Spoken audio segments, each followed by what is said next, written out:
Richelle Tavernier Clements, and I am the chairman of Hamilton Theatre Incorporated.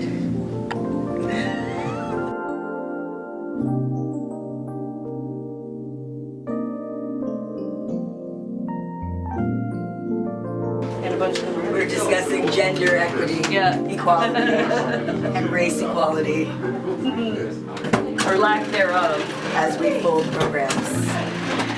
And this is someone I've known for quite a few years, like throughout high school. We were like the singers of Steel City, the R&B singers of Steel City, okay?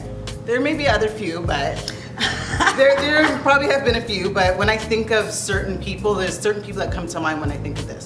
So anyways, Ricky, thank you. Thank you. She is actually the catalyst, if you will, who kind of pushed me to audition for Little Shop of Horrors here at Hamilton Theatre Inc. And I haven't done theater since 2008, so I was really nervous about it, but she really pushed me, and I'm so glad that you did, because it reignited the passion that I have for singing and acting combined. Okay, so what is your title here at the theater? My main title here at HTI is I am the chairman of the board of directors.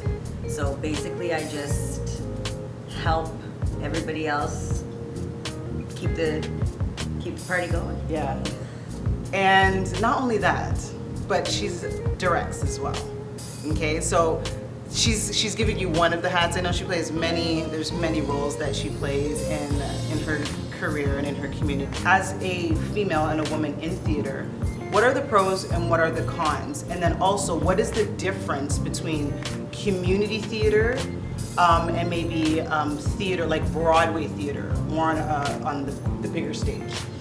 Well, community theater is just that. It's bringing together your community. So it's people from different walks of life, different ages, different backgrounds, that come together for one common goal, and that is to put on a show for their audience and for themselves. It's a passion that we all have. This is what we love to do, but might not necessarily want to take the time and the strain that it takes and the commitment that it takes to try and do it professionally.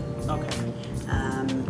I've been lucky that I've worked during the day, and it affords me the chance to do what I love to do without having to struggle, because to become a professional actor, if you want to be on Broadway or anything like that, you need to work hard, and I'm not there. Yeah. I don't want to be a starving artist. Yeah. So, Oh, yeah. but I do what I love. I love the people that I do it with, and there's so much talent and passion and skill here. I just love producing it. I love bringing it together. I just love everything about community theater, because that's exactly what it is community. I can say from my own experience, the difference, it feels there's more of a family connection, as opposed to people feeling that, okay, I'm up here because I got this cast, you guys are down there because you're a cast for that. Everybody seems to be on a level playing field, and everybody respects Because you everybody's are. talents, right? Because you are. Nobody's getting paid. You're only getting paid in applause and in appreciation, hopefully. When you're doing professional theater, that's your job.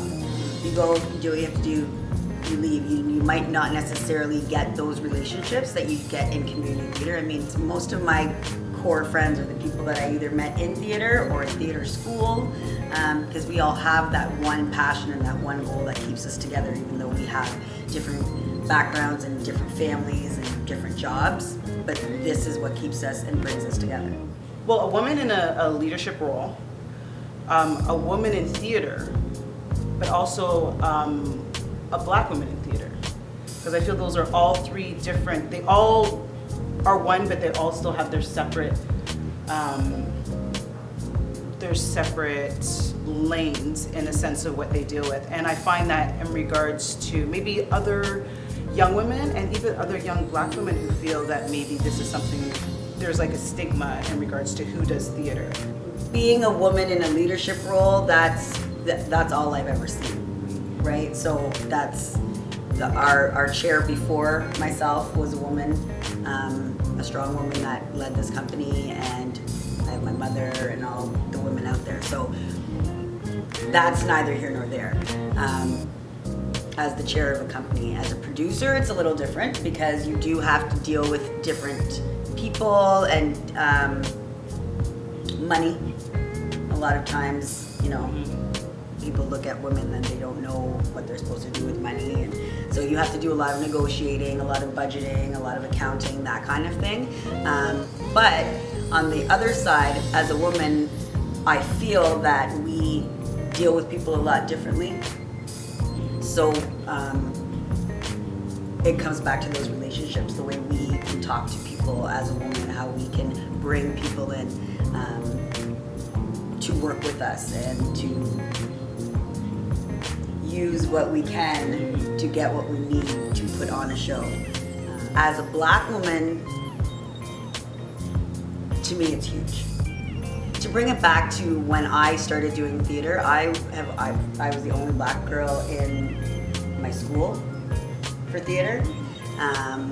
Every show I ever did since I was 14 years old, I was the only Black person. Because in our culture, they don't teach us this. We're not told about theater at all, about musical theater. Because musical theater has a certain stigma to it and how the people act and who the people are. So we're not told about that.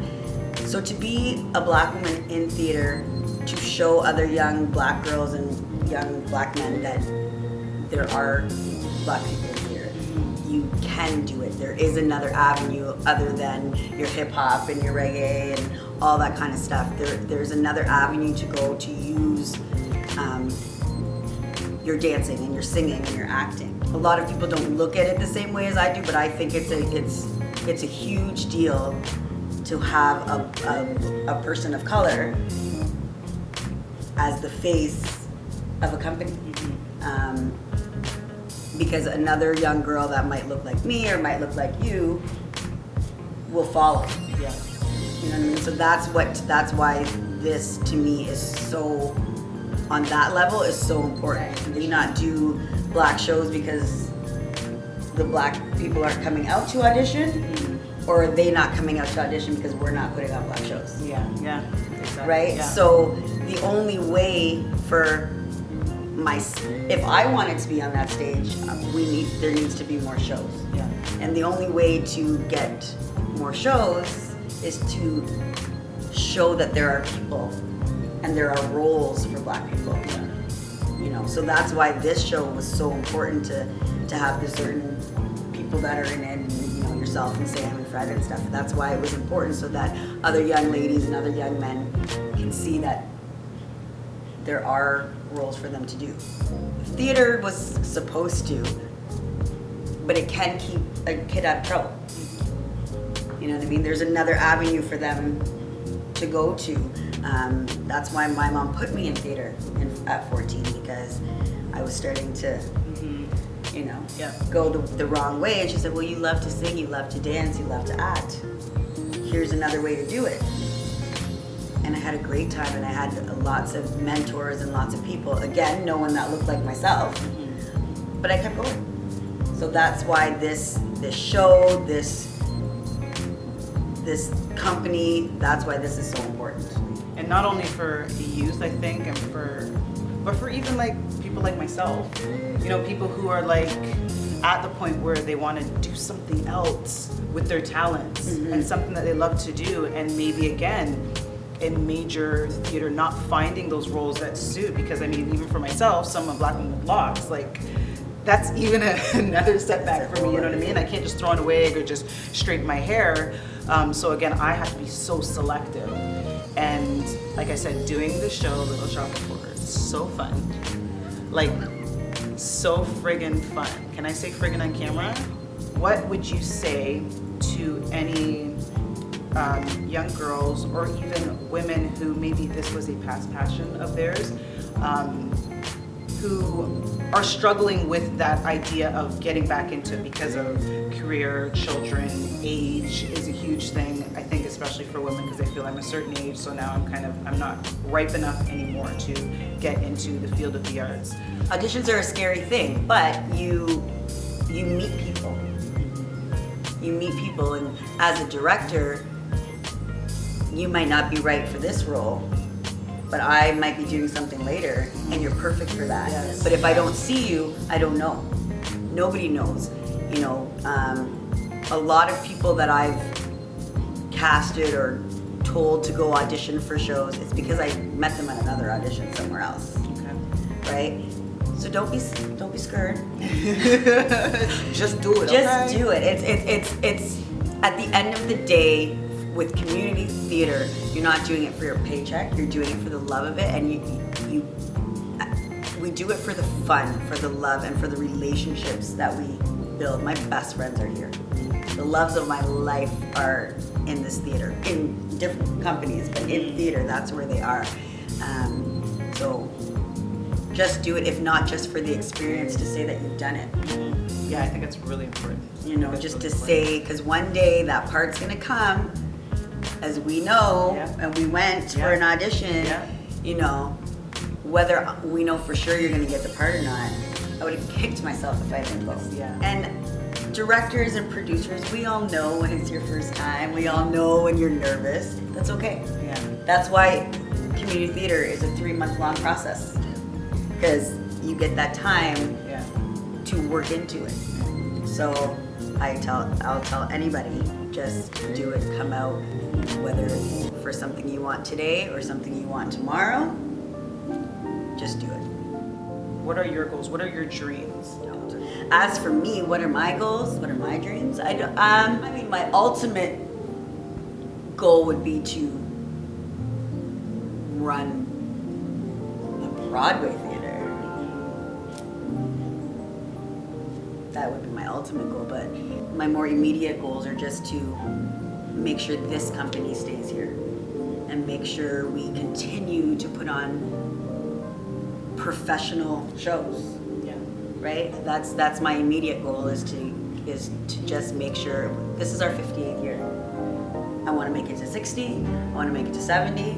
You know, we want to keep this company going. So for me, that's my right now goal for this company, is to make sure that we continue. We can get all the little girls that look like you and I on that stage. Maybe one day we can do Dream Girls, or we can do, you know what I mean? It's just, that's my dream, is to keep community theater going as long as we possibly can. And that's why it's important for parents and family and teachers. We already know that like music is being taken out of the schools, and we know that there's only selective schools that kids can go to now for the arts, and it's important that if your child, you see that they have a likening to any type of arts, it's so important that you continue to push them, or even if you don't understand it, support them in that, because there's so many different avenues. A lot of people think, you know, the arts is not something you can make a career out of, but you can. And yes, singing doesn't always have to be on the radio, you know, and acting doesn't always just have to be on TV. There's so many different avenues. You can still do all those things.